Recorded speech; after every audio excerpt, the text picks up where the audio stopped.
and welcome back to Next Level Play Podcast, your source for all things gaming. But what else do we talk about, Marcus? We talk about all sorts of things. Pop culture, we make hot takes about things happening in the world. Usually, more fun, escapist things happening in the world. Movies and esports, that's a big one. Who are you? I'm Sydney. Oh, I'm Marcus. Because the future of esports and gaming is right here. Right now. Next Level Play.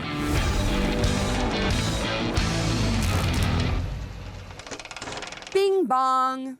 Bing bong. That's right, we're here. Yeah. Do people know Bing Bong outside of New York? I don't know. It is a very new... I do say it quite often. And you can bleep me out, because if I'm not allowed to say the F word, but the whole phrase is, Bing bong, fuck your life. Yeah, classic. Maybe it is a very New York-ism, but I feel like if you were walking down the street and said Bing Bong, a few people would chuckle in New York. You know, it took me forever to realize what Bing Bong actually, or at least I think this is what it's derived from. Obviously, it's Side Talk New York City, I think, was that original clip. I have no idea. What is it originally? The Bing Bong, every time, stand clear of the closing doors, please. Bing Bong. Yeah, that's what I thought it was too. Yeah. Anyway, good I figured phrase. it was just subway noises. Right. And to relate this to video games, in the co-op climbing survival video game Peak, there is a stuffed toy named Bing Bong that sometimes spawns when your plane crashes, and he's like this ovular little green guy with a little hat, and you can carry him up the mountain, which you don't need to. He takes up space in your backpack, but if you do, you can have an achievement where you save Bing Bong. That might be based on the guy who did the quote Bing in the Bong. Side Talk video. Yeah. Fuck your life. It all comes full circle. We need more Bing Bong in the world, less 6-7. I need more... Thank you, Marcus. Finally, somebody saying said it. Yeah. More Bing Bong, less 6-7. You heard it here first, folks. Well, that's it for the podcast. We've done our work. Why wasn't Bing Bong the Merriam-Webster's dictionary word of the year? What was their word of the year? 6-7. No, it wasn't. It was. Was it? Yes. There's no reason. It just came about. That was the word of the year? Yup. I'm going to kill myself. Not very demure. I'm going to kill... Not very demure. That was the previous word of the year. Was it demure? They're leaning hard into the...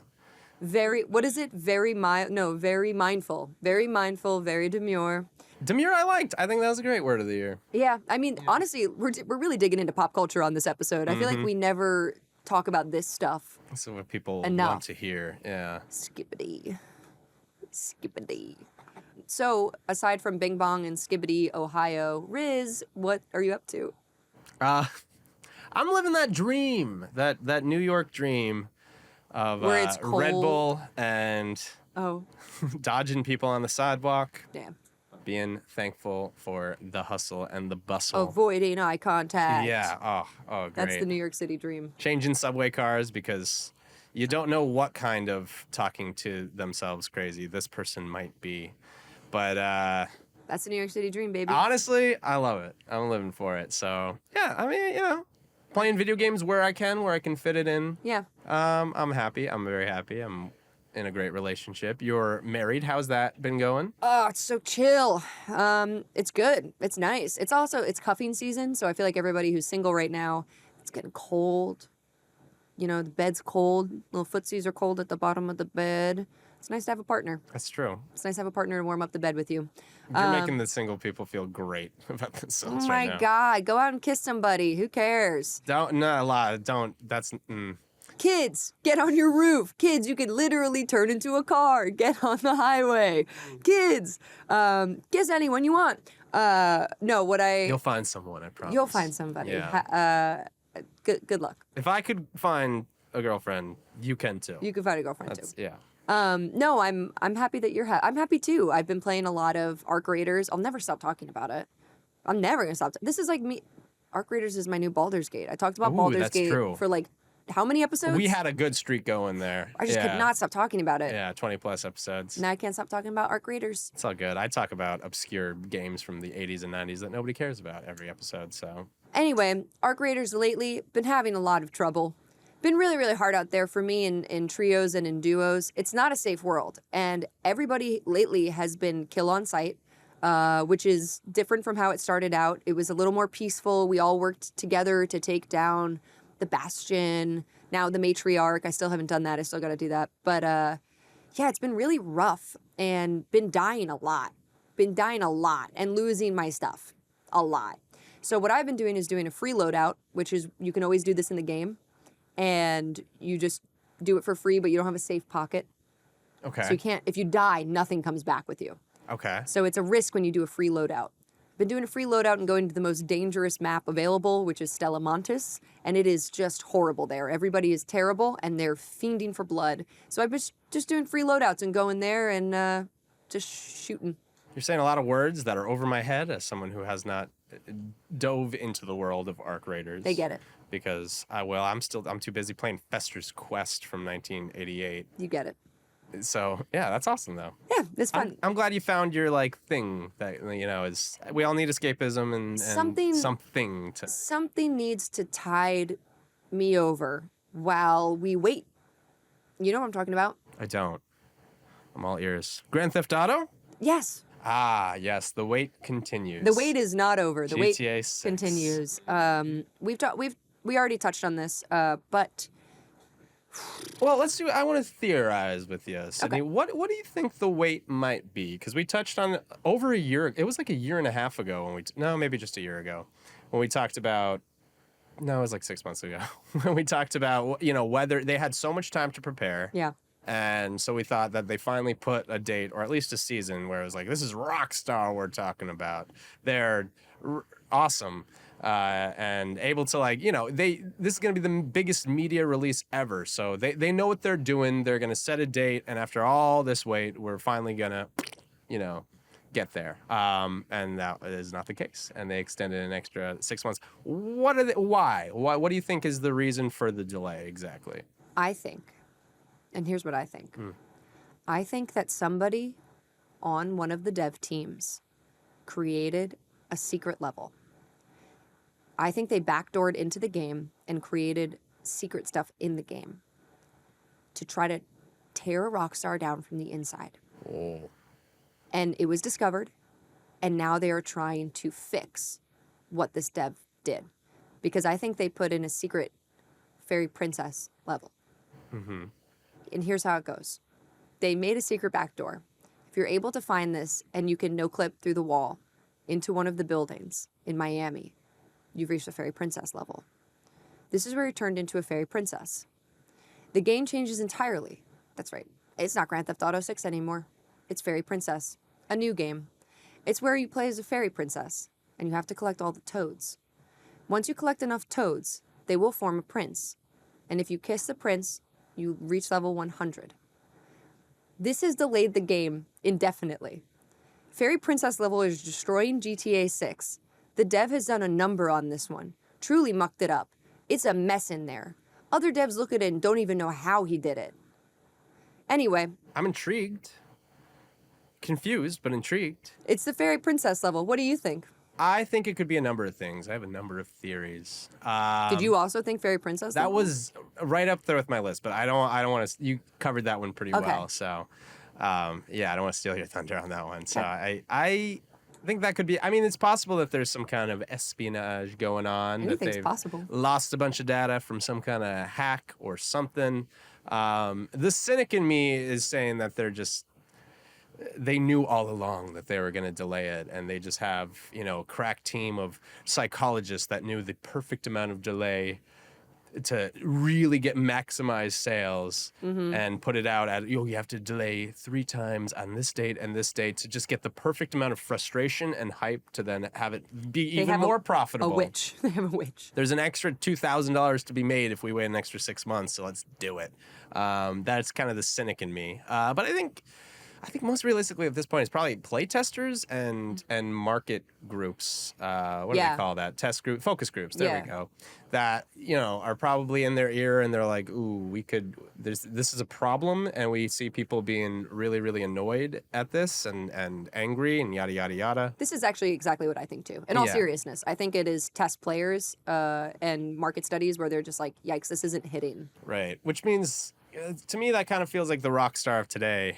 It doesn't trust themselves as much as the Rockstar of yesterday. Who didn't care what people thought. Exactly. It's given me, our rant about the Switch 2 naming and how, Nintendo losing a little of its creativity. And I feel like it's also GTA as we said, there's, I mean, a lot of sponsorships because there's just so much money and so much riding on the success of GTA 6 that Rockstar is just a different company now that needs to please a lot of people. Yeah. And they're trying to please everyone. And when you try to please everyone, oftentimes you please no one. Yeah. So that's kind of my worry. My other cynical worry is that they're just, technology is advancing a bit and they're like, hey, we can give more time and make this better blade of grass even more detailed and even more, you can zoom in even further. Which you did mention on our previous episode talking about immersion, that is not something that you care about. No, I couldn't care less. Well, it usually makes the game run slower and less optimized. And well, also, think about these PC builds or consoles people are playing on. Like, they might be bumping down graphics just to run the game smoother anyway. So,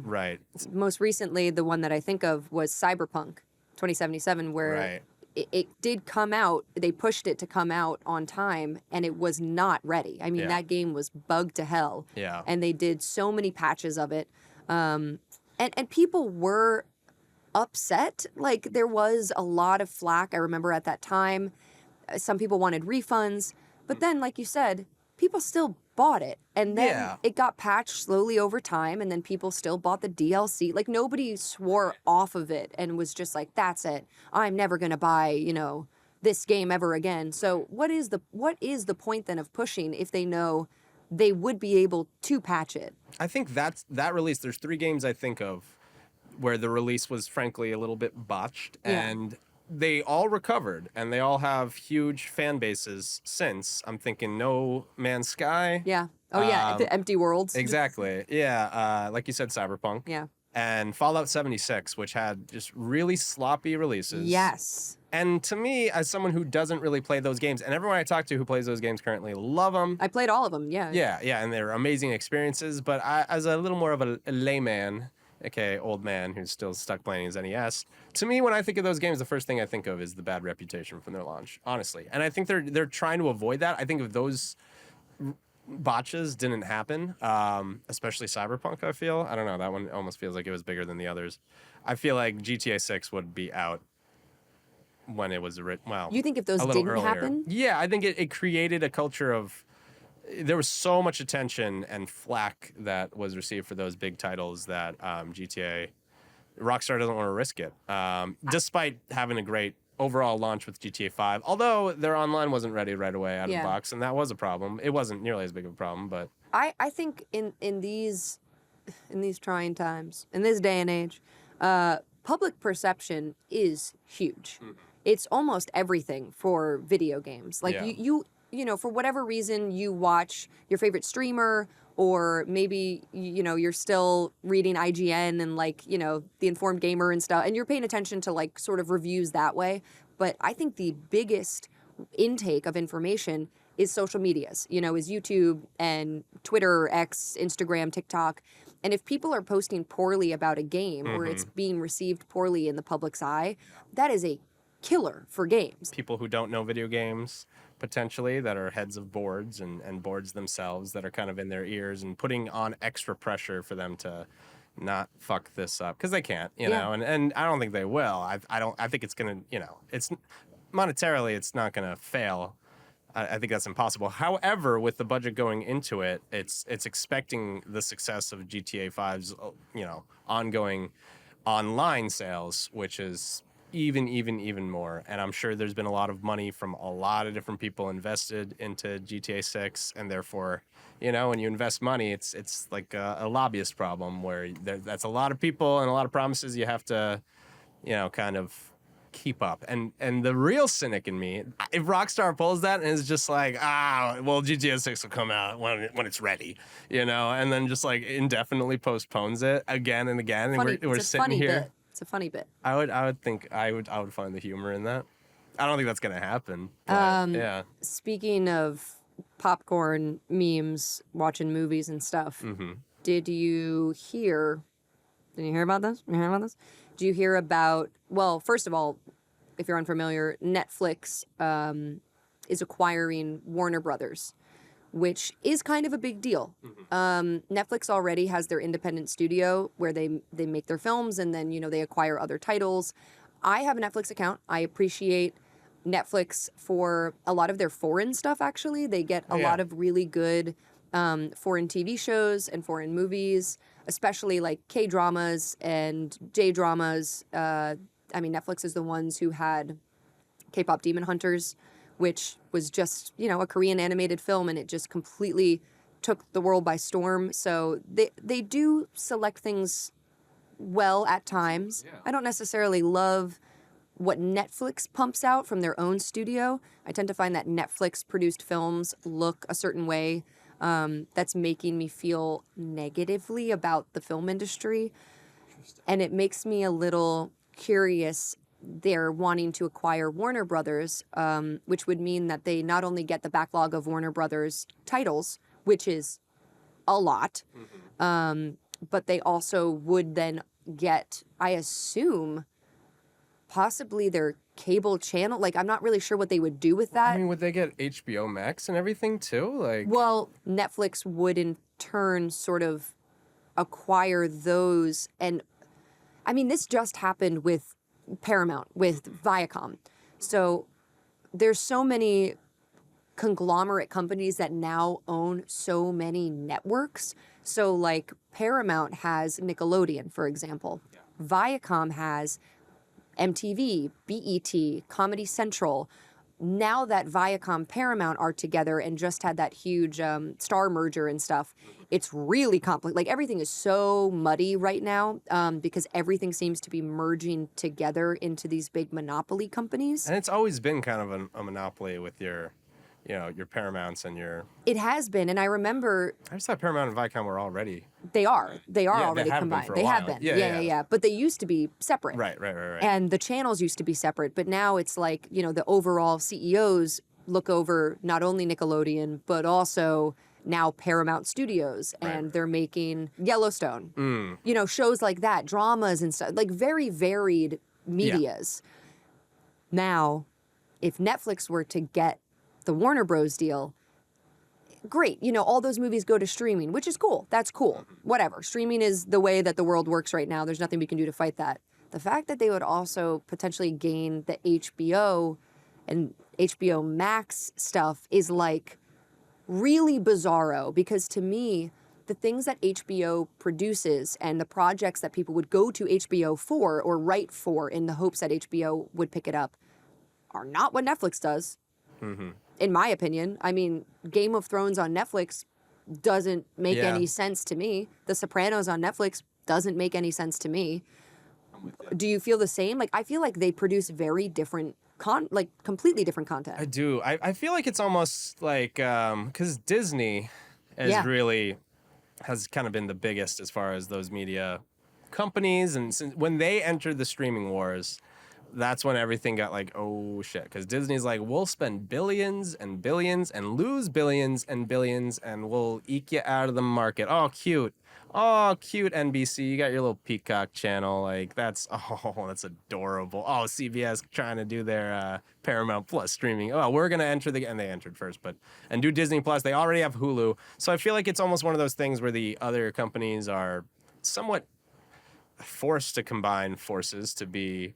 It reminds me of, not to talk about sports too much because I don't want to do it too much, but essentially there used to be all sorts of really big and powerful conferences for college sports, the Power Five, if you will. And they all kind of were on somewhat equal footing, although some were a little stronger and more prestigious than others. For the most part, they were all pretty even footing.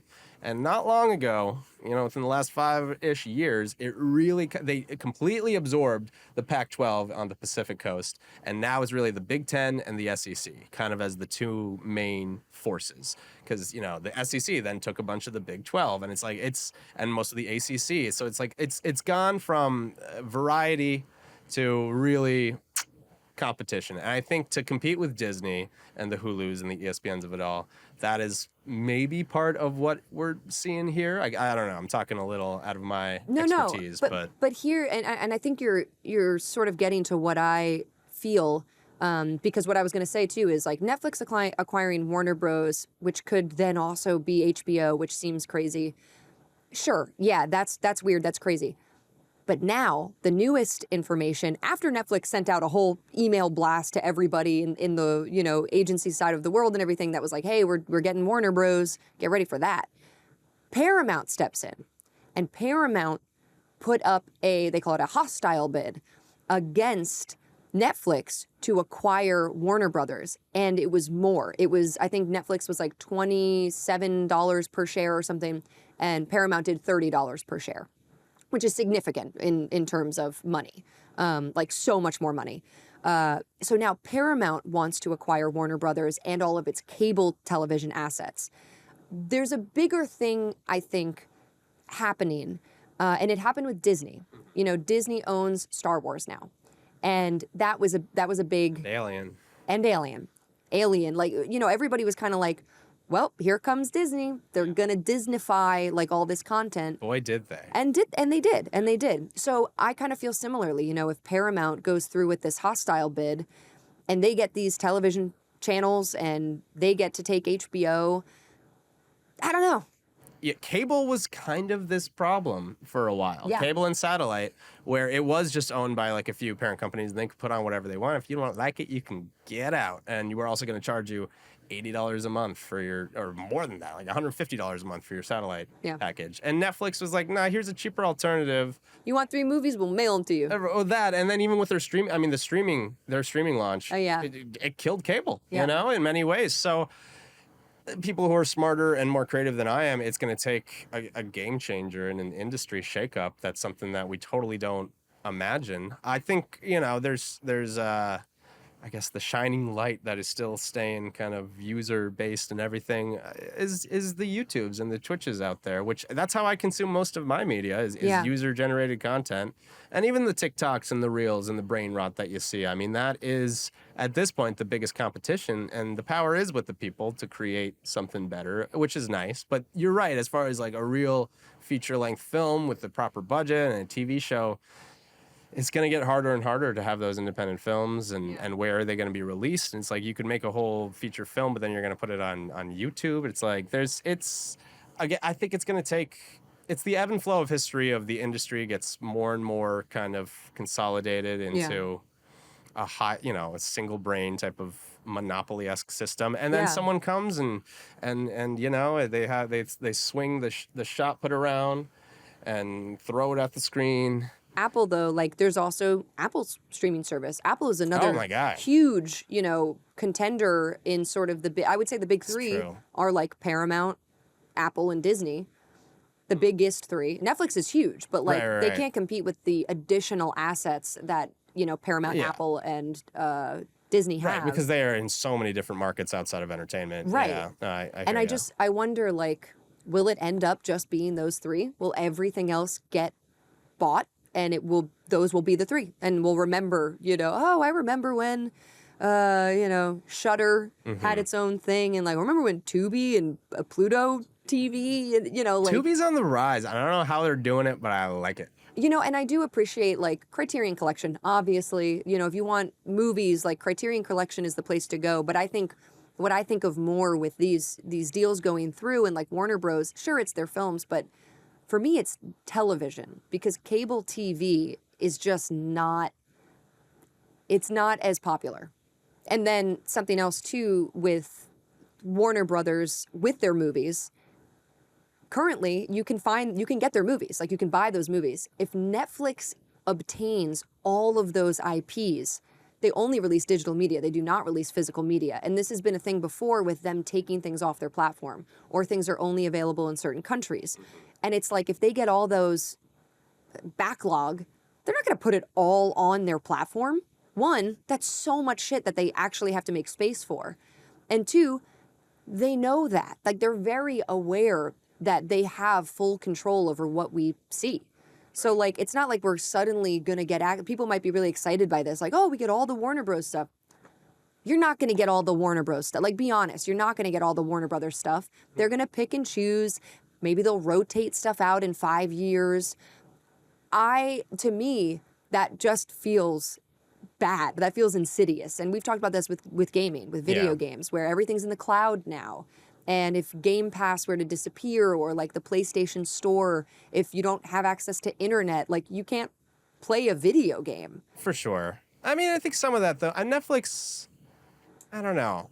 I'm not trying to, like, disagree, because I do that enough. But Netflix, I feel like, at least with their like original content that they truly own, it's available. They don't take any of that kind of. Yeah, but who taken cares about Netflix original content? There's a lot of Stranger Things fans that you're ruffling the feathers of. I think a lot of the time with them pulling programming and stuff is stuff that they buy a license to broadcast for a certain amount of time. When that time expires, they don't want to. They're like, oh well, only 12 people streamed this like movie from the 80s that's owned by, I don't know, Fox or something, and it wouldn't. So we're not going to pay Fox the X amount of money to keep this on the site. So that's what's going on. Do you think because they're going to own all these IPs, if they own it, you think they're just going to put it on? I mean, they might piece out the release, but if 200, how many films? If they truly own it, yeah. I mean, Netflix has thousands of movies, and no, I'm saying for Warner Brothers, like how many films? Lots, a shit ton, and yeah, they would need to have that whole catalog kind of on there. I agree. And the one thing that would win me over, there's a couple of Warner Brothers films that were completely finished and never released.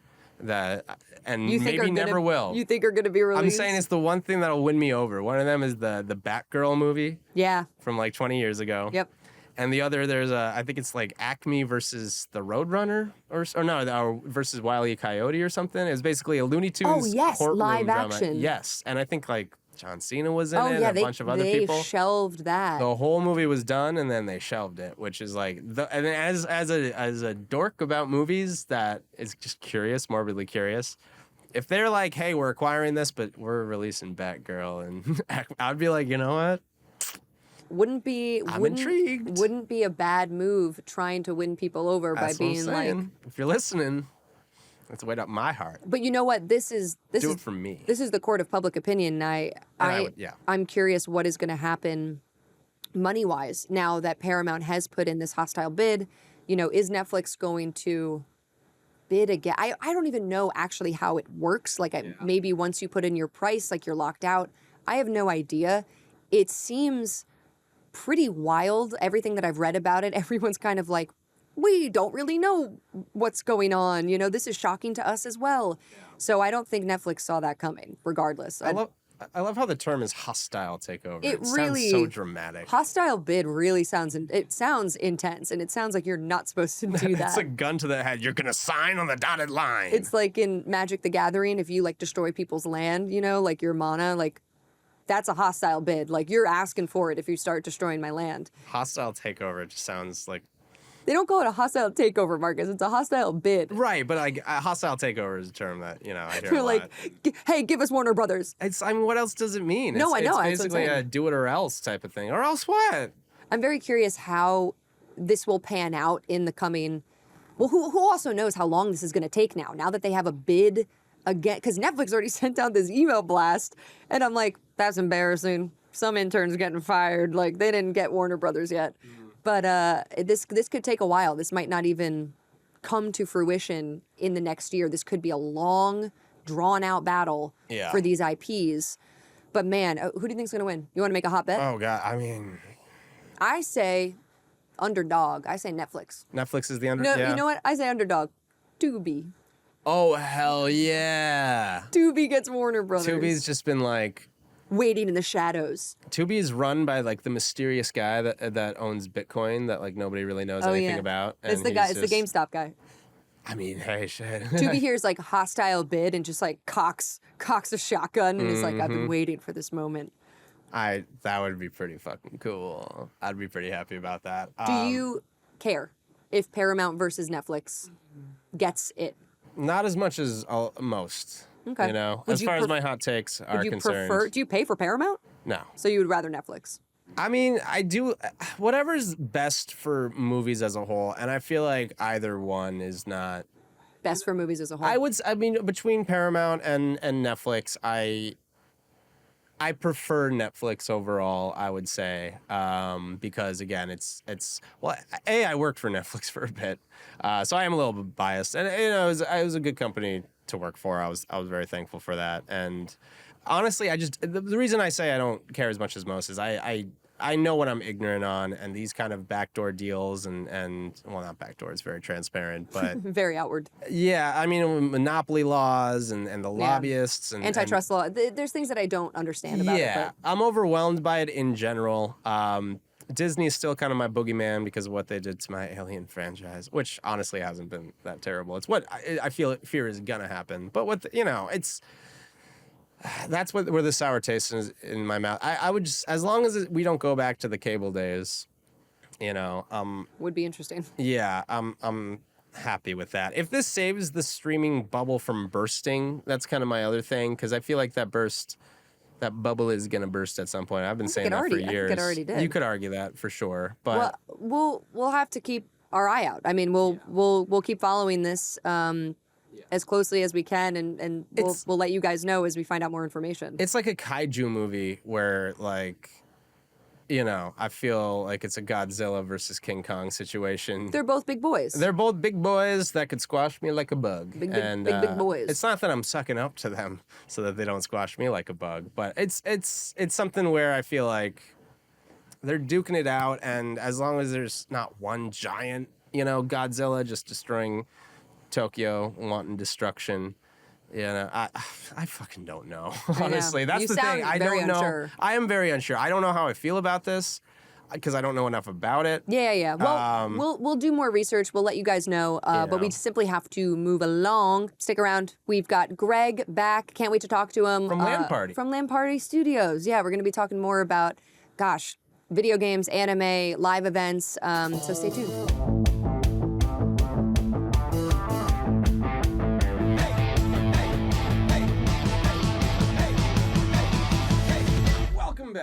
Welcome back, and welcome back to our wonderful guest, Greg Apollo. Greg, we're so happy to have you back. If you didn't see our previous episode, go check it out. Gregory is one of the owners and founders of LAN Party Studios. I'll let you introduce yourself. Why don't you say a little bit in case they didn't see that episode, which they should. What you should have been doing was watching that previous episode because you played yourself. Come on. And now you're making me re-explain it again because you didn't watch it. So now this is your fault that you have to sit through this long-ass title intro that I'm now giving you because my name is Gregory, a.k.a. Gweg, from Queens, New York, and you're rocking with us on the NLP, you feel me? And listen, I'm one of the people that run LAN Party. We do all the things from anime to horror to gaming to comics to whatever your fandom is, we're gonna be there. We're gonna be there in some capacity. And if we're not there, we're gonna pull up. Yeah. I love that. That's true. Wow. We that talked, was such a good intro. I know, that was you're better at the intros than us. We struggle so much to introduce the podcast. You should do our intros, Please, honestly. yeah, we might have to freelance him for that. And on top of that, for those who don't know, I might get hired after this. It's just, he's taking my job, everyone. He knows more. No. You get to keep. I'm be in the background. He's joining. He's gonna join us right in the middle. That'd be pretty cool. It would be perfect. Honestly, it would be perfect. But yeah, Greg. I mean, this is what he does. He hypes everybody up. He brings together community. We talked a lot about that in the first episode. So again, check it out if you didn't hear. But LAN Party puts on competitions, community events. We talked about the Girl Gamer Night that they've done. We talked a lot about League of Legends. And I want to dive more into that. But I want to talk to you about anime, because we didn't really talk about that. And here on Next Level Play, we definitely focus on video games, esports, but we also really, really love anime and pop culture.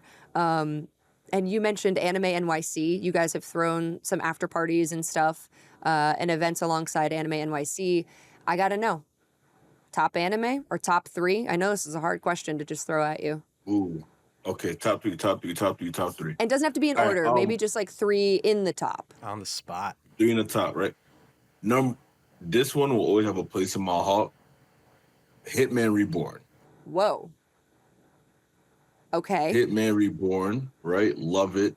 Love Hitman Reborn. I bet. Number two, my list fluctuates a lot depending on my mood and where I am in life. Number two, I'm going Hajime no Ippo. Okay. Right? Love me a good boxing anime. Number three, I rekindled my love for it recently. Eyeshield 21. Oh, I don't know that one. What's that one? Eyeshield 21 is about this is a football anime, and this running back, he's really soft, very wimpy, things of that nature, but he's the fastest kid at the school, and the school is trying to start they're trying to get the football team going, the American football team going, but again, they don't have no good players. They have okay players. They get him on the team, and he ends up being one of the fastest running backs in Japan.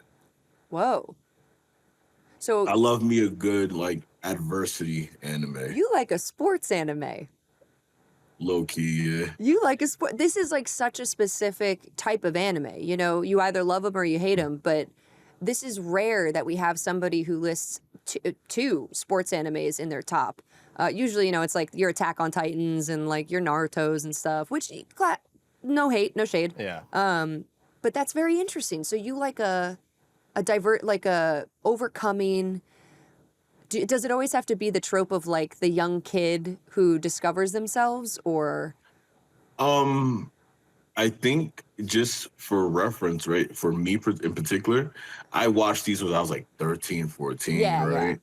So I related to those characters more. I think now looking back at it after you saying that, yeah, I think that sports anime sometimes embody what shonen is better than some of these fantasy animes because they're more relatable.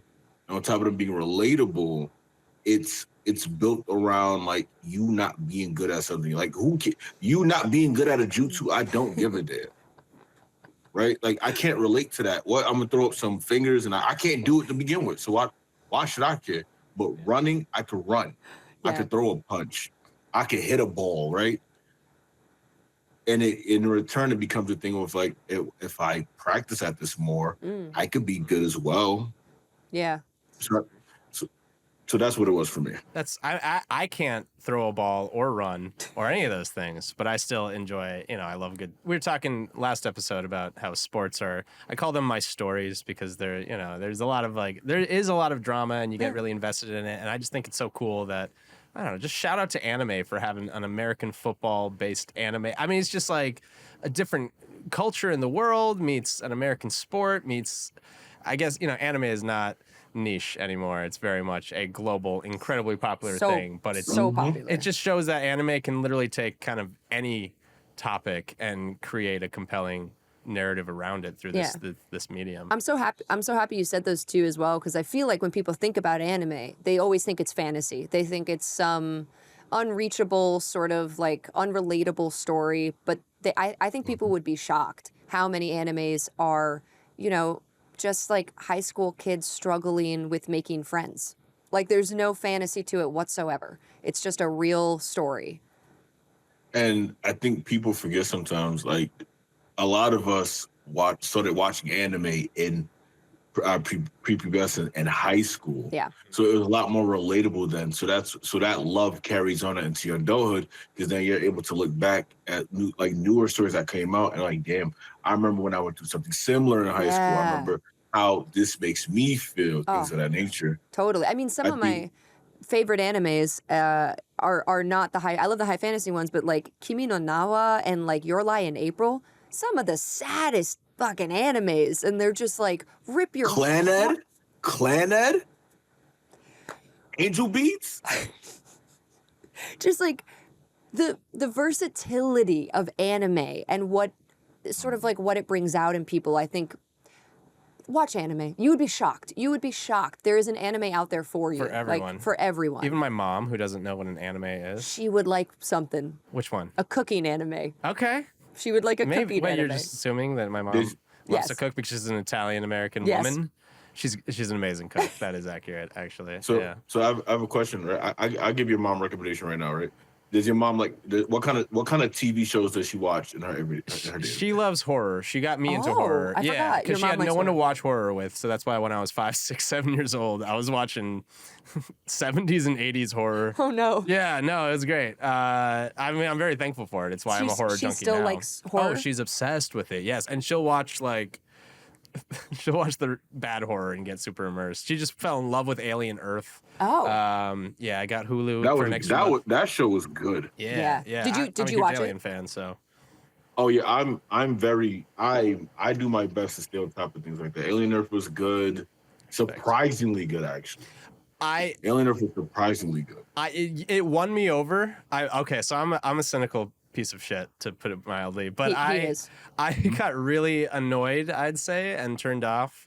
It was either the first or the second episode where like the cyber kids who were like have superpowers. There was literally an Avengers Assemble like shot of them like walking to the helicopter to go kick some ass, and I'm like, God damn it, Disney! You've turned taken it off? my favorite movie of all time. I didn't just turn it off. I stopped my Hulu subscription for like 3 months because I was like, fuck That's this. petty. No, I got mad about it, but then I went back to it, and obviously, it won me Continued, over. okay. Shout out, episode 5 especially. But I was like, what are these superhero kids doing in my Alien franchise? They're doing their goddamn best. My favorite film of all time is Alien from 1979. So I was, but it won me over. There was a lot of great homage to that. And so yeah, amazing show. We digress though. Horror anime. Okay, anime for Marcus's mom. She likes horror. Any suggestions, Greg? Tokyo Ghoul. Tokyo Ghoul is such a good one. That's such a We're good doing one. Tokyo Ghoul, Devilman, Crybaby, maybe season 1 of The Promised Neverland. Devilman Crybaby is like, get ready. That show is crazy. That show's wild. She loves zombie stuff, so Tokyo Ghoul. I'm making Zombie assumptions. stuff. Is that zombie-esque at all? I'm ignorant. I apologize. Tokyo but Ghoul is great. does it have anything to do with zombies? Because she'll watch. No, Okay, sorry. No, I got you, bro. So ghouls in particular in the anime are just like ghouls in the anime. So ghouls are just like they're sentient, but if they don't feed after long, they act zombie-esque.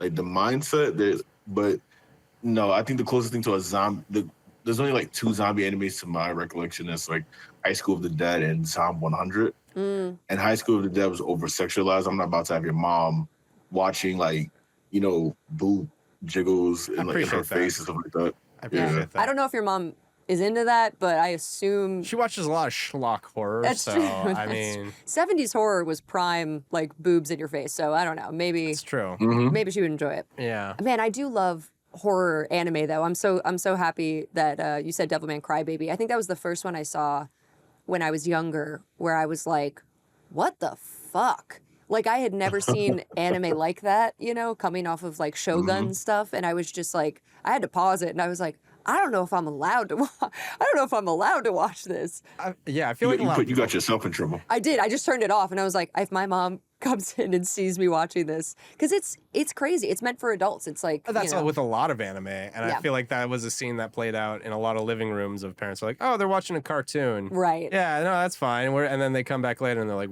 what are you watching? It's I don't know. I think anime made a lot of people grow up quick. I had my 70s horror films, and a lot of people had their anime, and I think Did either you, way. Greg? Did you watch anime when you were young? Like, did you get into it at that time period, like your Naruto or like your I know you said you really like Pokemon. Are you a Toonami guy like So- myself? Yes, I am actually. So the fun fact I think we all have to acknowledge sometimes that we don't is that we've all been watching anime before the age of 10. If you watched Digimon, you was watching anime. Yeah. If you was watching what's the other one called? Pokemon, Digimon, Yu-Gi-Oh. Ultimate Muscle, Yu-Gi-Oh, you were technically watching anime. Yeah. You were just watching the dub version made for America. Yeah. But for me, my start of animes was Hamtaro, Sailor Moon, and Zoids. That brings me Holy back. shit. That was on before I went to school. And Hamtaro. Exactly, Yeah, right yeah. before you go to school, Hamtaro, and it's like we worked together. I Is that had that one? this Yeah. is like bringing me back. I had a little Hamtaro, like not action. It wasn't even an action figure. You couldn't move it, but I had like little Hamtaro and like his little house and stuff. I had little figurines. I fucking loved Hamtaro, but I didn't know, like you said, that was anime. Like I wasn't aware. And then when I was of the age to be aware, like in middle school, and people were like had anime club, and they wanted me to join anime club because they knew that I liked Kingdom Hearts, and they knew that I had like talked about watching stuff. But then, society starts to to bleed into your mind. And I was like, oh, I can't join your anime club. Like, that's social suicide. Like, I can't, I'm not like you guys. And I think I tried to like suppress my love for anime for fear of, you know, being like rejected. I like to think the world's changed a bit. Being bullied. Yeah. I have a controversial view. Please. Right? And, you know, if it's too crazy, please edit this out. Ask it. Ask it. Okay. Was it social suicide, or were the kids in that moment were just, I don't know, did they give off a vibe? Were they not presentable? And what I mean by that is, if the kids in question were kids that, you know, they didn't have to be popular, but they came to school well put together, or, you know, they weren't running around in the hallways, but they did have a great immense joy of it, and they smelled like deodorant, right? Would you still have joined? You know, maybe things would have been different. It's funny because it's like, I was friends with those kids. Like, we rode the school bus together and stuff. And it's not like they were ostracized in that way. But I knew as soon as I crossed that line, like, even as a kid, you're aware, I was like, oh, then the popular kids will associate me with the Naruto running in the hallway and the sort of, you know, just sort of like the things that they did that could be considered like cringy, whatever. Dressing up like a cat, you know, wearing like the little paws and like a cat hat. And I wasn't on that level at that time. I wasn't aware that I liked cosplay and like I wanted to go to Comic-Con and stuff. So I viewed it as like a negative. I was just like, oh, they'll associate me with that. And by doing that, I will no longer be like invited to the birthday party or whatever. But looking back, it's like, no, those kids were completely presentable. They were not, they didn't come to school, you know. Wait a minute. Hold on. Look at Marcus. Were the kids not? Marcus like, I don't know about that one. Listen, he's thinking back to one dude, like he knows in his mind. In my childhood, I'll be honest, anime was a lot more niche, and I grew up in northern Minnesota, which is you know, behind the times in a lot of regards. And yeah, I know exactly what he's talking about. The tropes at that time rang pretty true, and I think there were two kinds of anime fans when I went to, like, I'd say middle school, for example, 2006, 2008, and even that's as things were starting to get more normalized and anime wasn't as, you know, much of a pariah thing to be into. Yeah, the ones who were really outwardly passionate about anime tended to have, you know, some hygiene questions, and also we're doing the Naruto run in. They were stinky, smelly nerds. Yeah, and they tend, and again, I was friends with some of them, and I was also a social pariah. I was really loud and obnoxious. My mom was from the Bronx. Like, I gave my opinion, and I didn't know that, like, you're not supposed to do that as a kid. And I can't blame my hometown. I was obnoxious. Like, it's all good. But like, yeah, I mean, I think that trope exists for a reason to an extent, and it rang true, at least in my school. And but it was never the girls. It was never the girls at that. Like, you were seeing like the whole, like, the cat ears and stuff like that. Like, I feel like sometimes, like, I feel like sometimes, I could be wrong, I can't speak for everyone's experience, but I feel like the boys are the ones that kind of made it uncool. Yeah. I never remember girls doing the Naruto run in the hallways. No, they didn't. Right? But it was the boys. The boys they was messing it up for everybody. They sitting there. They'll come out with it's fucking December, and you got the Naruto slippers on with your toes out, and you got this one ugly ass big toe on top of that. And then you my first time seeing a Akatsuki robe was in high school. Right, and it's because some kid came in a robe, walk around like this for like 3 fucking years. 3 years. He committed to the bit for 3 years, right? And they had like the Yu-Gi-Oh table and stuff like that. Now, understand, I didn't see kids. You didn't get picked on for playing Yu-Gi-Oh, right? Right. I didn't see that. You got picked on because you smelled a certain way. Yeah. You didn't take care of yourself, because I think in some capacity sometimes we think, you know, is this, you know, I'm gonna do what I want, right? Like, I don't know. It's interesting, right? Like, I gotta theory craft that a little bit more. It's interesting. It's, as you were saying before, like, sometimes they were obnoxious with it, right? They're yelling louder than anyone else in the cafeteria. Yeah. Yeah. Yes. Yeah. And I think things have changed though, you know, with Yes, that yeah. with that culture. Like it has become, it's one, I find that kids these days, like, they are so self-aware because of the internet and stuff, and they know not to bully. Like, it still happens for sure, but they know, like, you can't just make fun of people for the way they dress or the way they sound or, you know, things like that. They know that it's wrong. And kids feel more accepted and, like, okay with dressing up and going to school and presenting themselves in ways that feels authentic. Yeah. And I feel like society-wise, like, we're coming to, I don't know, hopefully like a good place with that, where we're like, it's okay, dress up however you want. If you want to, like, you know, dress up like a cat and wear your robe and stuff in school, like, nobody's going to make fun of you. Yeah. But I do think that culturally too, it's shifting to where the nerds, they don't smell as much. You know, like, they're dressing cooler. And the collabs that have been done with, like, big brands, you know, Uniqlo, Adidas, that collab with, like, anime shows, they're making some really cool, like, streetwear clothing. I mean, you're wearing, like, a dope hoodie right now, but it's... Yeah, shout out to Soul King. That is... Yeah. I really want that hoodie. I love the color scheme. But it's like, there's so many, like, cool nerd culture things now. There's definitely still the nerd culture, where it is like, you know, the smelly nerds and like that, whatever. That's always existed. That's to a always degree. existed. Yeah. But I definitely feel like now, more so nowadays, I'm seeing like super hypey, dope fucking outfits, and then I found out it, you know, it's like a Final Fantasy collab, and I'm like, what the hell? And I think, you know, like you were saying earlier with the you know, the anime club, the ones that had a Shonen Jump subscription, Yes. which, you know, we had in my family, which, you know, which I got to a lot of exposure as a kid. But like you were saying, kids didn't even realize that Pokemon and Yu-Gi-Oh! Playing Yu-Gi-Oh! Yeah. Yeah, it was like we were nerdy and we were kind of our own niche, but that wasn't as much of kind of like a social pariah type of thing. And I think those laid the groundwork when people did have that aha moment of, oh, that's anime. Yeah. And I mean, you could argue Speed Racer way back in the day was like anime, like people didn't even realize. But yeah, I think that kind of helped. Their shows like, and this isn't anime, it's American, but Avatar: The Last Airbender, with its incredible success, like that kind of opened the door for a lot of people and said, oh, it's okay.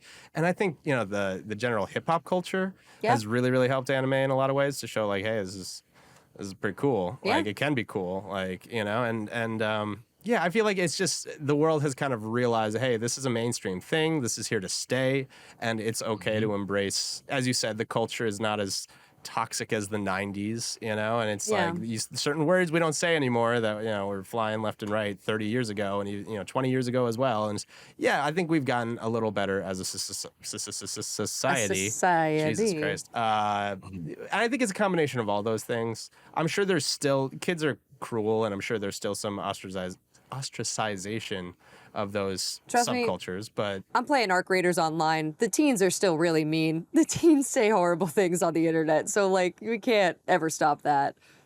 I mean, I don't even attempt. Like, it's funny, right? Because we work, all three of us work within this field. Yeah. And there's moments where I even feel very out of touch. Like, I still don't know what the fuck a skibbity toilet is. Six, fuck is that? Six, is that seven? the point though, right? Yeah, like we are. I don't fucking know. Yeah, I'm like, why are we doing this?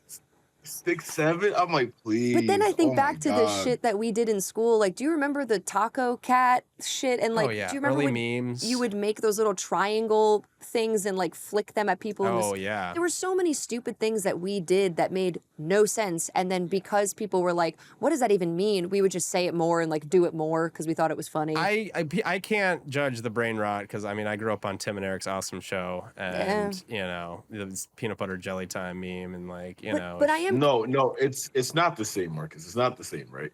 Because those shows had more substance than what these meat. Like, they were actual shows. they were Those brain rot. bits. They were bits. They were bits. Like Space Goes Coast to Coast. Those were actual shows, Yeah. right?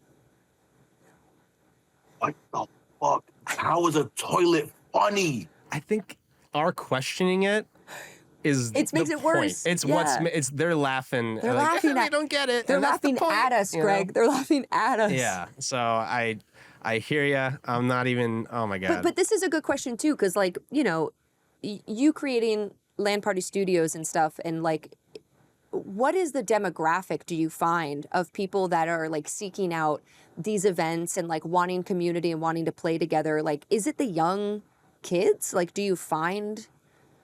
Ah, man. If we're being honest, so I don't talk to anyone under the age of 20, 21. Word. Like I don't even associate with them much because their sphere of entertainment doesn't really cross my path. Yeah. Right. So I could break down each demographic. Between 21 to 25, you're just hearing about us. Okay. For the first time, you probably come to one of our events, so you know you got a safe space to go to, right? 25 to like 38, no, 25 to like 29, you've been here for a minute, right? You've kind of grown with us. If you're around that age group and you're coming to our event, you kind of grew with us a little bit. But from like, let's say 30 to like 40, 42, you're one of us, right? You're one of us. You're a millennial who's seeking, who is actively seeking like-minded millennials to be in community with, to do the things that you love. Yeah. Anything under that, you're getting to know us. You're just getting to know us. And if you stay, it's because you like the vibe. But for the most part, our demo is mainly like 28 to 30. That makes sense. And I feel like there's been, and I don't know if it was like, obviously COVID had some to do with it, but there's definitely been this like resurgence and like want and need for in-person events or like community-driven things. Whereas I feel like when you're in your 20s and before your 20s, God, like you're so transient, like you're so here and there. And I feel like past that though, you kind of want the stability of, oh, this group meets, once a month or something, or there's always an event happening that I can go to and rely on that it's going to be like cool people and stuff. So that makes, age-wise, that makes sense. Yeah.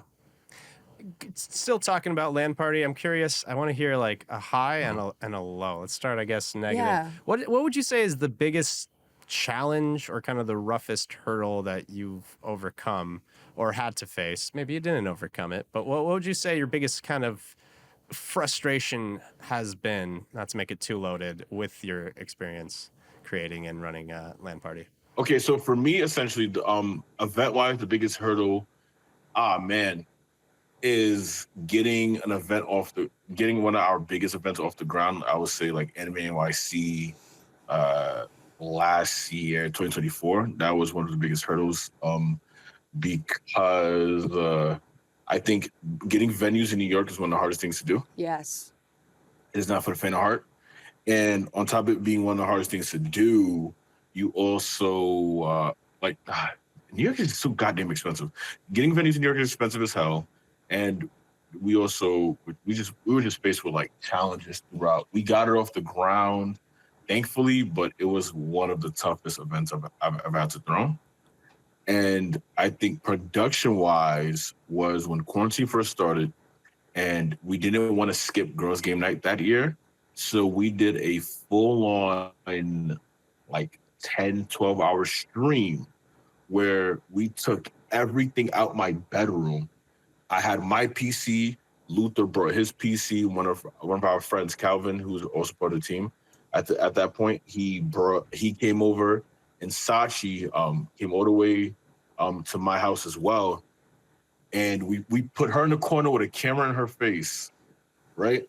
And every segment would be gaming segment. We switched back to Sachi. We're prepping the panel afterwards. We switched to panel. And then after the panel's going, we're prepping the next game segment. And we did this live. Jeez. And that's, okay. We did this live. Dude, even when I stream on Twitch, like things go wrong. And it's one PC and it's my OBS setup that I know like the back of my hand. I mean, live streaming, multi-cam, multi-game, mics. Did you pull from, because we talked about this on the previous episode, did you pull from your knowledge of the esports production stuff that you've learned? Like, how did you do all of that? Oh yeah, I'll give you the source right now. So essentially what I did was, if you had a gameplay, we had you go on OBS and stream it directly to my house. Whoa. And then from there, we created a segment around that. And if you just had a camera feed, we just took your camera feeds and we prepped you in a waiting room. So like it was nothing like it. We only used OBS to shoot downstream. We used a different program altogether to create each segment and transition to each segment in between. So it's gaming, Sachi, panel, Sachi, gaming, Sachi, panel, Sachi. And we did that for about like 12 hours. What internet provider do you have? Shout out to Verizon Fios. Let's go. They don't get that a lot. Literally the only good one in New York City if you're going to stream I swear. and upload anything. Like, thank God Verizon Fios is available in more places in New York. Damn, that's so crazy though. Would you do it again? I'm considering doing it again for 2026, yeah. Okay. Glutton for punishment. I mean, you pulled it off though, it Yeah. sounds like, right? No, it was such a great time, right? The biggest, it was such a great time. It was one of the most difficult things we've done in LAN Party. The saddest part about it is we forgot to record. No VOD. No. I mean, Yeah, we goofed. No, I mean, it's just a lore. It's lost media now, and there's going to be videos about it. it's in the and memory. It's going to be legendary. Things are never as good as you remember. I'm sure it was better than anyone could ever imagine or remember, but that just adds to the legend. but also like learning, you know, next time you do it, the things that you would improve on and do differently. And also, like, I just want to reiterate too, New York is so hard to do live events, and you may not think so because you're like, New York City, every musician goes there and like all the films and whatever. But for smaller, you know, people with smaller audiences, and smaller, I'm saying like this could be a 200, 300 person event. Doesn't matter. That's small in New York City. It's extremely difficult to find venues. It's so expensive. There's a lot of like red tape kind of bureaucratic stuff you got to deal with. And I give props to you for not giving up, you know, and deciding to pivot to do digital stuff, and especially during quarantine as well, because that also, like you said, has its own challenges. But I want to ask for 2026, what do you have plans for? What do you want to do more of? In person, online? Ooh. Less parties, more community, more online. I want to do more game nights. We did like a Who Wants to Be a Millionaire, Anime Family Feud. Fun. Oh yeah. Do you want? Is that what you're wanna be a saying? I want to be a millionaire. Yeah, You're he was just asking. raising your hand. Right? Sorry. Idiot. That's what Who Wants to Be a Millionaire. He said, I do. Yeah, I'm like, if you're asking, I I got would. you. Yeah. Yeah. But more things of that nature. Maybe we want to throw more video game tournaments as well. Yeah. I think we're going to start off with Tekken and Smash. Let's Classic. go. Yeah, we're going to start off with Tekken and Smash. I'm going to do more digital, where we're like maybe once a month or once a quarter. I want to grab, you know, creators from different walks of life and like holding our own mini, like, you know, seasons or tournaments, things of that nature. Yeah. I think the biggest thing about doing this is that we have to create opportunity for people who want to be in these spaces as well.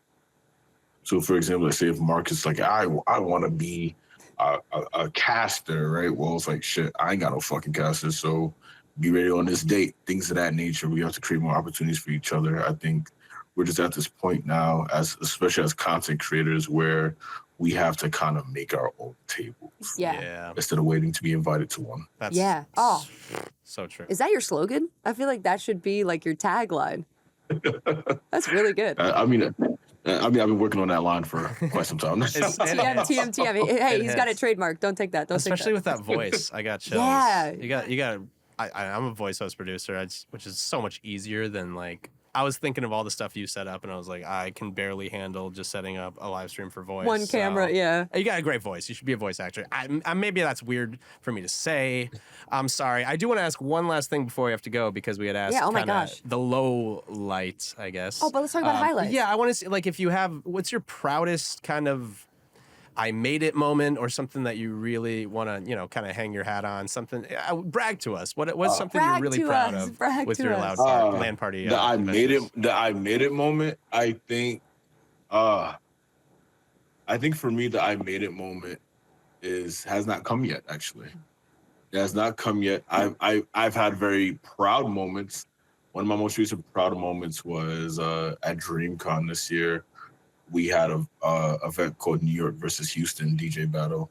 Ooh. And at one point, I was really drunk. I know that for a fact. But at one point, I looked to my right and I saw I saw the team. I saw Luther, I saw Imani, I saw Sachi, I saw Zero, and I was happy because I'm like, damn, we pulled it off, right? Like this party was a doozy. Like we pulled it off. I've had moments like that, but I made it moment. Nah, it hasn't come yet. Not yet. That's a good mindset. That's the mentality. Yeah. Yeah. Also, matter of fact, it might come this Thursday. What's this Thursday? I will be attending the Game Awards. Oh, dude, we got to have you back another time then so we can talk about it. I guess so. Love to have you back, Greg. It's been so amazing to get to talk to you. I promise I don't smell that bad. Yeah, we're not smelly nerds. We promise. Yeah, we'll have you in person. I believe you. Before we go, though, please plug yourself. Tell people where to find you in LAN Party. Yeah, so you can find LAN Party _ LAN Party _. You can find me at OHOHITSGWEG. It's me, it's Greg, however you want to call me. Luther's Instagram D's. Imani is Blessed Rose. Sachi is Chibi Thu, TH0T. Make sure you follow Zero at XG Horror. Make sure you follow Material Girl B. Who else am I missing? I shot the whole team. Make sure you follow Oda. Who else? Nika at Batman's Beach. Lano the First. Yeah. Calvin at Kunda Art, KUUNDA Art. God damn, there's so many people. It's like so an many award people. speech. I gotta pull out my phone real quick and look at the Discord. They would be mad if they are aren't included, so I understand. Yeah. I understand. It's not even just mad that they aren't included. I just got to make sure everyone's name is being said. It's not a one person show. So right? true. It is a community. Village, yeah. Oh, Black Crystal. Let's see. Gray Shadow. Shout out to Daquan. Oh yeah, shout out to Free Soul Society. That's our DJ team. Yeah. Shout out to Fat Star. That's our videographer. And who else? Sir Lancelot. Shout out to the awesome Dan because he's a really good writer. That's all the names I can remember at the moment. But if I forgot anyone's name, please do not hate me. I'm sorry. If you go to LAN Party, they can find everybody, right? Like they should be following the whole crew from LAN Party. They should be following the whole crew. We're going to make a new post soon so people can follow who's the current roster at the time. Heck yeah. Things of that nature. We have a lot of things coming out in 2026. Stay tuned. It's going to be a big movie. Heck yeah. So give them a follow, especially if you're in New York. Give them a follow so you can see what events are coming out, what's up for the new year. A lot of stuff in the books already, it sounds like. And I'm super excited about the Gamer Awards. We'll have to definitely have you back, Greg, and talk about it. Thank you so much for hanging out with us. Oh, yeah. Thank you for having me. Two episodes? Man. 2-part episode? Yeah, got me blushing. No, we would love. Me blushing. We will have you back for sure. This has been so wonderful. So thank you so much. And don't go anywhere. We have our tier list. Don't cry. Well done. I want to cry. Oh. Yeah. I think I know why. The game releases that I was looking forward to aren't as good as I had hoped. No, that's not why, Marcus. It's because we're doing a tier list. Oh! And because sometimes a game comes out and you've been waiting so long and then it does nothing but disappoint you. Or at least that's how it's perceived by the public. But you know what? Sometimes I think time is kind to these titles. I would agree. Let's do a tier list of some games that squandered their potentially at first. Or known to have been disappointments. Maybe they've come back around now, but I think we should kind of be judging this on when they came out, the hype that was around them, and then tier them S through A, B, D, C. And is S for squandered the most squandered? No, like S is actually a good game. Okay. Yeah, but it was known to be a disappointment. Okay. A, B, C, D, F. I know my alphabet. Yeah, good job. S on top. Yeah. I have one that came to the top of my mind when we were thinking of this list, and it's because I love the original game so much, and the sequel so much, and I'm talking about Red Dead. Red Dead Redemption, great games. Red Dead Online. Red Dead Online had a lot of potential. It felt like, you know, we were heading towards another GTA Online, and this was going to become this big world and role play and every, you know, Wild West. It had so much potential. I hated it. I didn't find it fun. Not only did I not find it fun, I didn't even find like the quests, like the point of the online gameplay fun. The interactions with other people were not enjoyable. Like, it just wasn't, I guess, what I expected it to be after playing such great games, and then after GTA's online success. It really kind of flopped for me, and I gave it a couple goes. I took time away.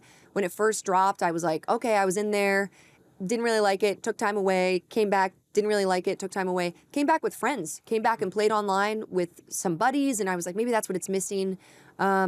Still, it just didn't pull me in. Like, the story of the quests, I had my character, sure, but like the creation of that character wasn't really even that special. You know, you get a different haircut, whatever. And I don't hear anybody talking about it these days. I don't play it anymore. I don't hear anybody talking about it. So you'd say like it fails to live up to the hype and it's mediocre game. Would you put that as like a C then? C. Okay. It's not the worst thing in the world, and Yeah. maybe one day I'll go back to it. What about Elder Scrolls Online? So this is something I never dove into Elder Scrolls Online, which I think speaks for itself, having been such, you know, an Elder Scrolls fan. Not too long ago I did, this past year. And after playing World of Warcraft and experiencing sort of how well that MMO mechanic and everything World of Warcraft has had going for it for over 50 years. Has it been over 50 years? Skyrim 50 years or Elder Scrolls 50 No, years? World of Warcraft. Oh, 50? No, maybe not. Yeah, I'm thinking more like 25. 25. Yeah. With World of Warcraft, scratch that. With World of Warcraft and all the success that it's had, I then jumped into Elder Scrolls because I was like, hell yeah, this is going to be dope. It is not. It is like, it's just kind of lame. I see what they were trying to do. I get it. It's like there's a breath of Skyrim in it. Like there's a hint. It's like the LaCroix of these Elder Scrolls games. It's like almost Elder Scrolls, but not really. And then Yeah. it's sort of just a massive online interface where you run around and just kind of farm and like farm, I mean, just like doing repetitive tasks and stuff. Warcraft, just to correct myself, Warcraft and Elder Scrolls, they're about 30 years, like mid-90s. Elder When they Scrolls came 1 out? Arena was like, 95, and then Yeah, Daggerfall, I think, was 97. But Elder Scrolls Online was not with World of Warcraft. No, I'm Yeah. talking, Elder Yeah. Scrolls. I'm going back and forth. Anyway, so... But yeah, fair. ESO, C, maybe D. I don't Okay. know. I just, I got some rapid fire ones. Yeah, just give to me throw a some. bunch of stuff, and I'm gonna start with my Nintendo bias and my positivity early. I got 2 S's. Well, I'd say an S and an A. Okay. My S is Legend of Zelda Wind Waker, for sure. Which everyone Huge flop. Everyone hated it. It still sold quite well, but people hated it because everyone wanted Ocarina of Time 2. Yes. They wanted gritty. This was the time when everything was gritty. Batman They got Begins Toontown. came out. Yeah, and they got cartoony graphics, and people shit on it like crazy, but oh my goodness, it is aged like fine wine, especially the graphics in and of themselves. You know, everyone loves Wind Waker. I see it all the time as people's favorite Zelda of all time. It's not mine, but it's an incredible game, and they're re-releasing it left and right for a reason because you know people are nostalgic for it. And similar year and kind of similar, not as considered as disappointing, but Super Mario Sunshine. A lot of people didn't like the flood mechanics and thought, it's going to be disappointing. I think that's a solid A. I don't think it's the strongest, Mario 3D title, but I love Super Mario Sunshine. A little bias from my childhood. I will say something I'll knock down to a B is Super Smash Bros. Brawl. People wanted another Melee. It wasn't. It was clunky. It was slow. It's definitely the dark sheep of the franchise a bit. So I'll throw that as a B. And then quickly, if you don't mind, Yeah. two more just going way back retro and sticking with Nintendo. I will throw Super Mario Brothers 2 as an A. I love Super Mario Brothers 2. Doki Doki Panic. I mean, it wasn't even originally a Mario. Well, it was originally a Mario game, and then it became Doki Doki Panic, and then it became a Mario game again. But this was back when sequels, they were just trying to do something totally different, and it was totally different, and I think it stands up. I played Super Mario Advance as a kid, the first one, and that was Super Mario Brothers 2. And then Zelda 2, The Adventure of Link, very similar. I think it's aged really well. People have really softened on Zelda 2. But it was not well received when it first came out because it was very different than the original Legend of Zelda. And they went back to the formula that worked with Super Mario Brothers 3, maybe the GOAT, and Link to the Past as well. So they kind of corrected with that. But yeah, Nintendo has a way of trying something different, it not being well received, but then people softening as things go on. I think I'll add two quick ones too to maybe A tier. Don't know if I would put it at S, but two games that came out that it felt unfinished and kind of surprised everybody because of all the hype and excitement that surrounded them up until the release, and then sort of that disappointment that followed. Cyberpunk 2077, we've talked about it. It came out with tons of bugs, tons of glitches, took a lot of patches and updates to fix it, but now is beloved. Yeah. I feel like universally. Disappointing for a very different reason, more technical reason, yeah. Yes, yeah, and now the gameplay is good, you know? So I would put that at A, and then No Man's Sky. No Man's Sky was... It felt unfinished. It just felt very empty. Repeat planets, repeat flora and fauna. Like it just, I know it was supposed to be like generated and whatever, and it seemed to lack all that it offered. But then things were fixed, things were patched, there were updates, there were new things added, and now people really love it. People have come around, I think, and encourage other people to replay it, go back to it, retry it. And I think the same for Cyberpunk. Yeah. If people tried it in the beginning, they would be told now, like, no.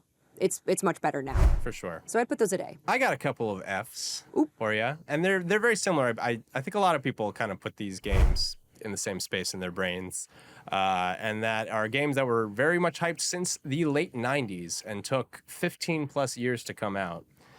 Duke Nukem Forever. Well, it had the graphics of the late 90s. Terrible. I mean, it had the humor of the late 90s that didn't age well. And Duke Nukem 3D is amazing and it's just bad.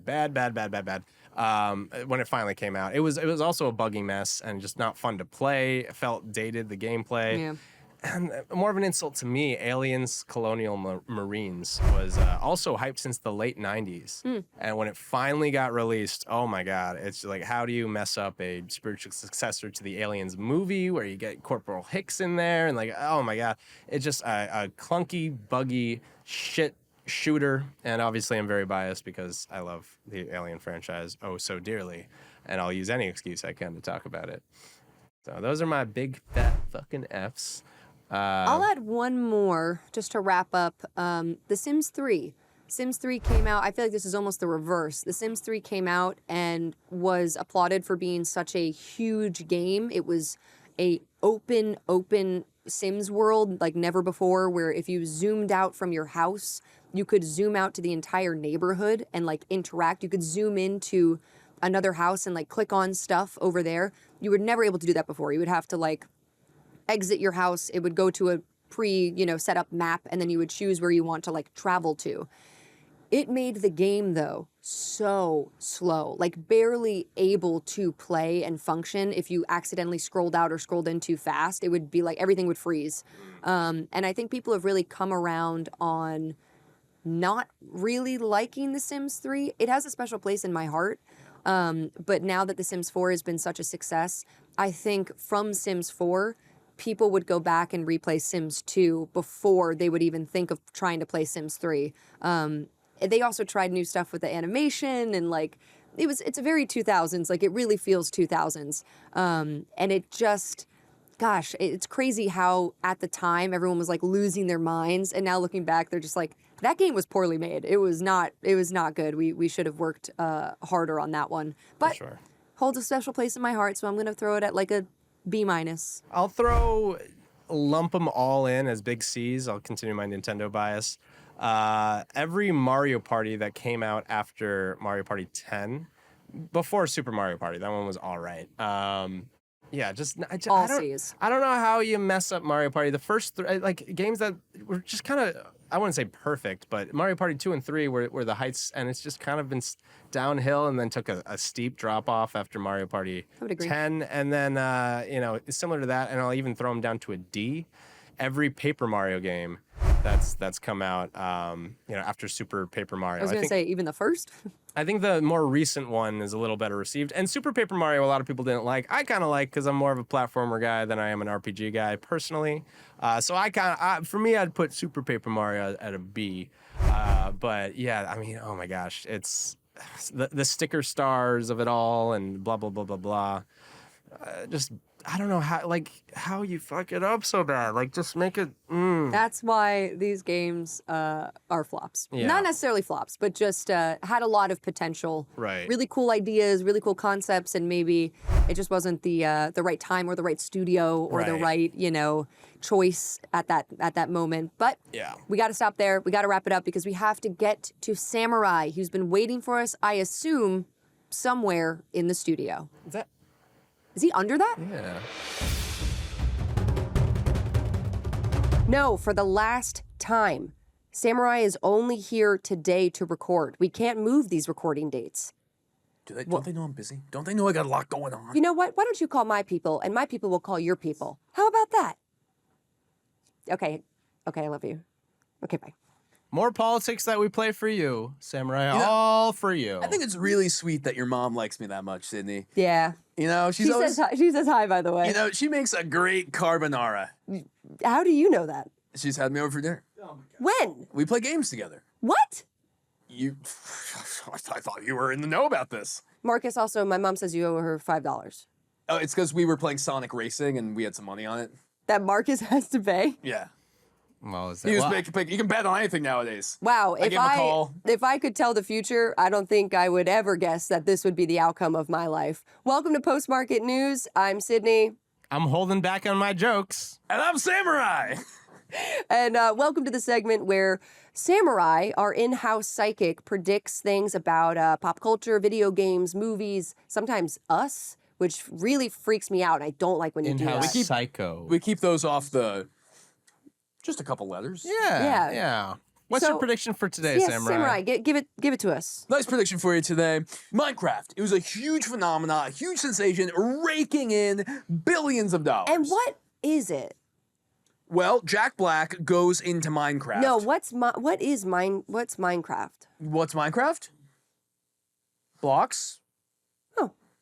It's blocks.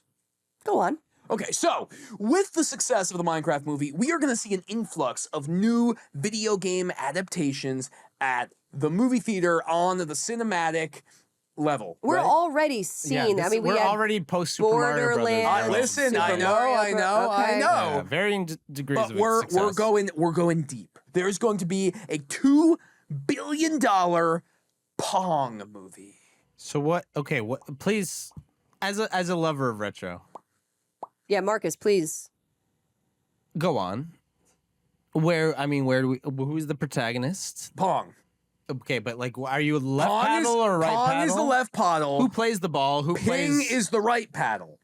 One paddle will be played by Jack Black. He's so bankable. So wait, hold on, because I was excited as my favorite childhood game, Battleship, as I was a little piece of shit that would love to Sink like people's sink ships. people's Big battleships. Navy guy. Yeah, I loved the industrial military complex as a I child. know So I that about loved you, Battleship. So then when Rihanna came and graced my eyeballs with her presence in the Battleship movie, I loved that they put aliens into my fucking Because it childhood just game makes thing. sense. Yeah, it just makes fucking If you sense. run out of ideas halfway through a script, add an alien. So the most important thing, are there going to be aliens in this Pong movie? You don't need to worry about anyone running out of ideas halfway through. It's all right there. 2 paddles. A ball. The ball will be a character, yeah. The ball is Chris Pratt. Obviously. Yes, I was just going to say that. William, Yes, I the ball called will be it. Chris Pratt. So talented. I read He your is. mind. Yeah. And then the right paddle, Bill Murray. ScarJo. Oh, Wow, I really beefed that one. Of course, it's ScarJo. ScarJo going back and forth. Yep. A classic two-hander. Yep, $2 billion A classic movie. two-hander with a little Pratt mixed in there. Glenn Paddle. Glenn Paddle. Oh, he's the other ball that comes in if you add an extra ball. Do we have that ability? And is this like a... Oh, yes. Okay. Yeah, we'll get there. Third Yeah, act. this is So extra Glenn live. Third act Powell. twist. Glenn Powell, obviously a third act twist, Right. perfect choice. Yep. Comes in as the second ball. To... Highly bankable. A rising talent. Well, and if you could just, this sounds great. I'm ready to wrap it up. This sounds perfect. No notes. If you could just throw what genre this film will be. Thriller. One more question, because obviously you're not like you're gonna ask ScarJo and she's gonna be busy and she's gonna reject. But that's She signed on. That's part of her. Like, It just hasn't been thing. released yet. Look out for Deadlock. I heard that Gwyneth Paltrow was in contention to replace her. I also heard that Yeah. Dakota Pongson was in the running. Yeah, that's great. You know, you guys, I appreciate these volleys. That's all we have time for in terms of predictions today on Post Market. Samurai, thanks so much. It's not going to be animated. It's a live action. Yeah. They're going to be wearing suits. They don't have dialogue. No. All right. Live action, no dialogue. We'll Revolutionary, Sydney. see you. It's going to revolutionize cinema. We'll see you It's next. a new era. We'll see you next. It's morning time in America, and the Pong movie's going to make $2 billion. Yeah, I'm mourning We'll see you already. next time on Next Level Play Podcast. I'm Sydney. I'm so sorry.